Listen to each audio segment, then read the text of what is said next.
everyone. It's your humanitarian professor, world famous humanitarian professor. I am touched when it has to do with issues that concerns young people.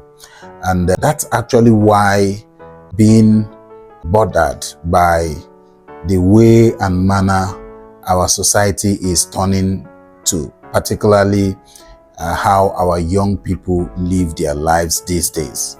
I came up with a book which is titled Towards Greatness, and I would like to discuss just few things about some of the issues I've highlighted in this book, Towards Greatness. Just from the name, Towards Greatness, which means there are certain things we need to do that will launch us to greatness, and there are certain things that if we ignore, we would not be great in life. I know some of us aspire to be the likes of Dr. Ngozi Okonjo-Iweala. That is one role model that a lot of the female community wants to model their lives after. People like Chimamanda Adichie, the popular author. And some persons would like to be like the likes of Wole Soyinka, Nelson Mandela, and the rest. I discussed those individuals in this book and what made them great. But then that is actually not the center of this conversation. The center of this conversation is that oftentimes we blame the society, we blame the government for our own shortcomings.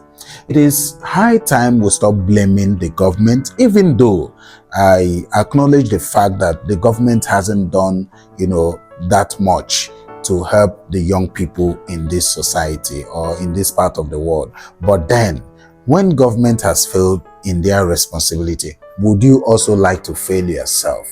The truth is, nobody would like to fail. And for you not to fail, there are certain value systems you need to inculcate in yourself. You need to develop yourself. When you go to school, just like I was talking to a young girl who had studied computer science, had wanted to get a job with us, could not use the laptop. And did you know what she said to me? She said, "Sir, I'm a fast learner. We never had the opportunity of doing practical in the school." And I said, "No, you didn't develop yourself. You didn't pay attention to yourself.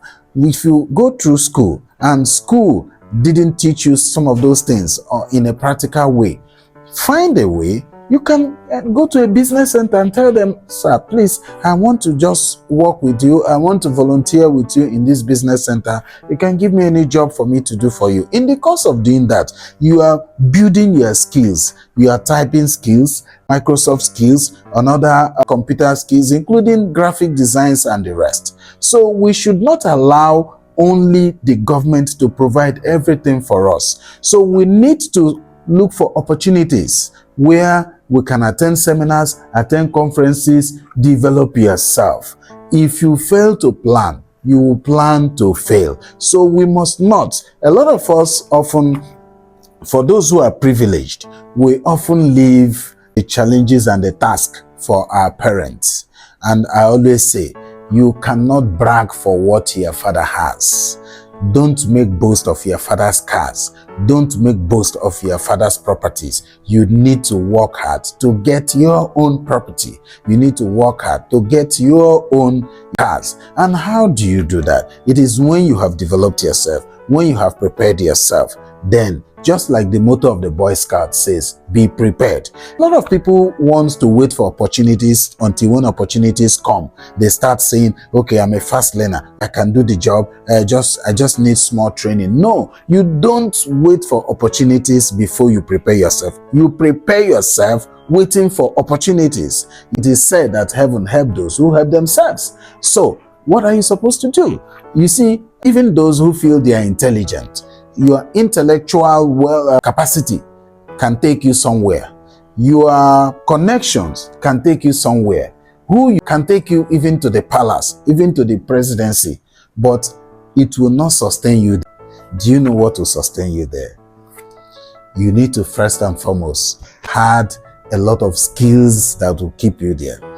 When you have the skills, you need to also have integrity. Integrity will keep you going.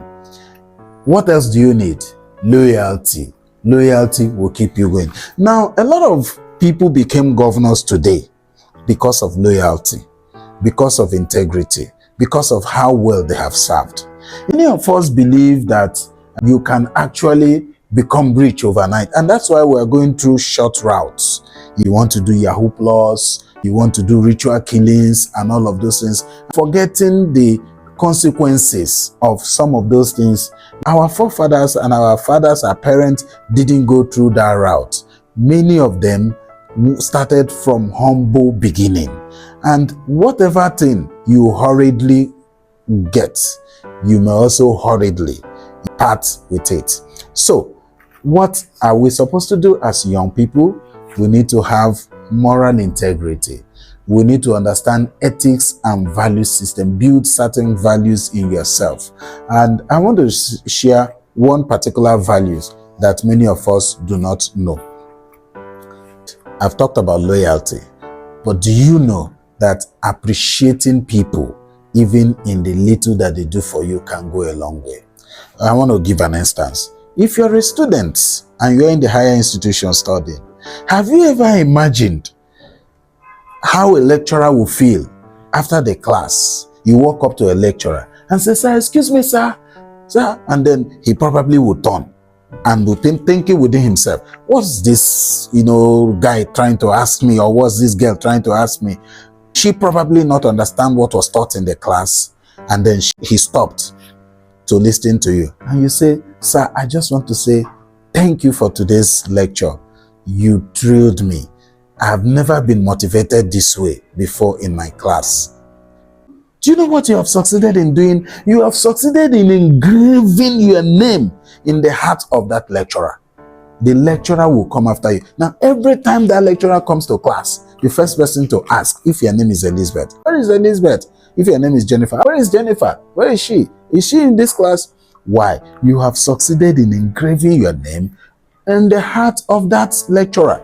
And there is no way that lecturer would not want to see you succeed and see you excel in that school. So these are some of the little values that we can actually inculcate. Let us stop this entitlement mentality and feel that somebody is owing us. Your brother is owing you, your uncle is owing you, my mother is owing me, this person is owing me. Yes, I agree that your dad, your mom, they have the primary responsibility of taking care of you. So anything any other person provides for you is not a right, is a privilege. So we must learn to draw a line between rights and privilege. So a lot of young people don't know that there's a difference between rights and privileges. So when people who are not directly your parents do anything for you, it is not your right. It is a privilege. You must learn to acknowledge it. You must learn to celebrate them. There are little also things that you can do